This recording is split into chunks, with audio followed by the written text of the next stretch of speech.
Viidiyoo feesbuukii wal qabate tokko namoonni baay'een paaswordii feesbuukii dagatame akkamitti irra deebinee argachuu dandeenya?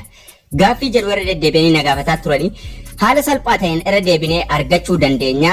Aappii feesbuukii bilbila keessanirra jiru irra seenuudhaan karaa lamaan sirreessuu dandeenya. Karaa lamaan kana sirriidhaan waliin ilaalla. Jalqaba karaa kamiin akka argachuu dandeenyu sarara sadan kana tuquudhaan sarara sadan dalga ciciisee feesbuukiin sun yoo bilbila keenya irra jiraatee jechuudha. Hinjiru taanaan isa sitti deemna. Feesbuukiin sun bilbila keenya irra hinjiru taanaan. Sanaan booda setting and privacy ka jedhu sun jira. San tuqanna. Facebook setting and privacy. Sanaan booda ammallee setting ka jettu kana tuqanna. Yeroo nuti gaa settingii tuqnee gara settingiitti nu seensisa. Settingii Feesbuukiitti. Password and security jedhee bakka kana jira. Sana yeroo tokko irra tuqachuudhaan gara passwordii daganne sirreessuu sanatti adeemna jechuudha. Bakka kana waan adda addaa nuuf fida. Garuu nuti kan nuti fayyadamnu change password ka jedhu fayyadamna.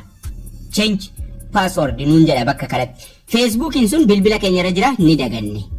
Waa lama kan hin qabadhee dhufe. Takka ka Feesbuukiin nurra jiru, lammaffaa immoo ka Feesbuukichi bilbila keenya irra hin jirre. Bakka kanatti passwordii jijjiiruuf current passwordii oldii fi passwordii haaraa lamaan itti katabuudhaaf hin beeknu passwordii jalqaba. Kanaafuu maal goona? Forget passwordii fayyadamna yoo Feesbuukichi bilbila keenya irra jira jechuudha. Forget password ka jedhu kana tuqna. Yeroo tuqne lakkoofsa bilbilaa yookaan iimeelii nuti achirraa qabnu nu filachiisa. Yoo lakkoofsa bilbilaas qabaanne lachuu nu filachiisa. Kam irratti koodii si ergu nuun jedhee nu filachiisa. Iimeelii qofan asirraa qaba akka carraa ta'e continue ka jedhu kanan tuqa.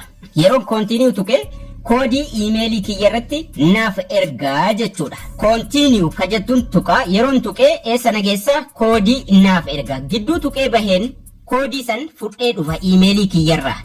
Koodiin gara iimeeliitti naaf seena.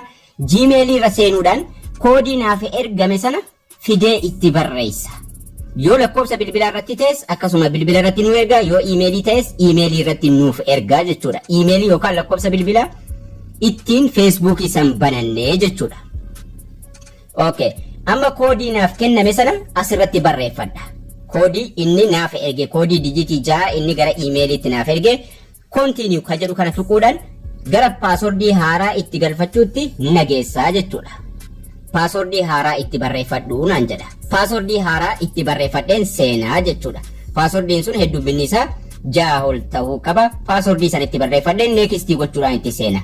Karaan inni lammaffaan Feesbuukii sana yoo bilbila irraa hin qabne log out godheen isinitti agarsiisa. Feesbuukiin sun yoo bilbila keenyarra hin jiraanne akkamiin passwordii isaa deeffachuu dandeenya ka jedhu. Yoo qabbeekne phone number itti galchina, passwordii itti galchina. Yoo wallaalle garuu forget password ka jedhu ka jala isaa jiru osoo waa takka ittiin galchin san tuqna. Lakkoofsa bilbilaatiin baname yoo ta'e Feesbuukiin sun lakkoofsa bilbilaa asitti barreeffanna. Garuu iimeeliidhaan baname yoo ta'e Feesbuukiin sun kan nuti banannee fayyadamaa turre yoo iimeeliidhaan ta'e search by your email address ka jedhu sana tuqna. Garuu lakkoofsa bilbilaa taanaan lakkoofsa bilbilaa sana asirratti katabannaa jechuudha. Lakkoofsa bilbilaa Feesbuukii sun ittiin katabame asitti barreeffanna. Iimeeliidhaan taanaan garuu search by email ka jedhu kana tuquudhaan iimeelii keenya irratti katabanna. Iimeelii ittiin Feesbuukii san bannee fayyadamaa turre ka passwordii isaa dagannee jechuudha. Kanaan booda find your account ka jedhu jira. Find your account kanarran yeroo tokko tuqadha. Asirratti filannoo nuuf kenna. Iimeeliis lakkoofsa bilbilaas ni qaba taanaan koodii eessarratti si ergu jedhee nu filachiisa. Feenu lakkoofsa bilbilaa filannaa, feenu iimeelii filannaa. Anamma iimeelii irratti naa ergiidha filachuudhaaf ka sadaffaan filadha. Kun garuu waan iimeelicha achirratti banaa jiruuf sanumaan itti fuufiidha. Kanaafuu ka sadaffaarran tuqa. Send code via email gara iimeeliitiin koodii naa ergi waan jedhu filadheen next tuqa. Next yeroon tuqe koodii naa erga koodii sana irratti barreeffadheen passwordii haaraa itti galfadhaa jechuudha kanas. Baay'ee salphaadha kunis.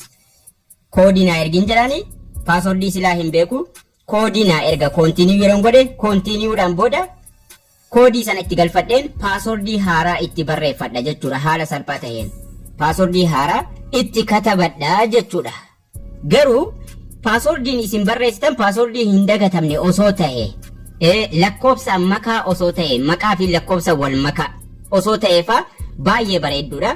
Login profaayilii keenya nu fida login goone irra seenna jechuudha. Feesbuukii keenya duraan passwordii daganne.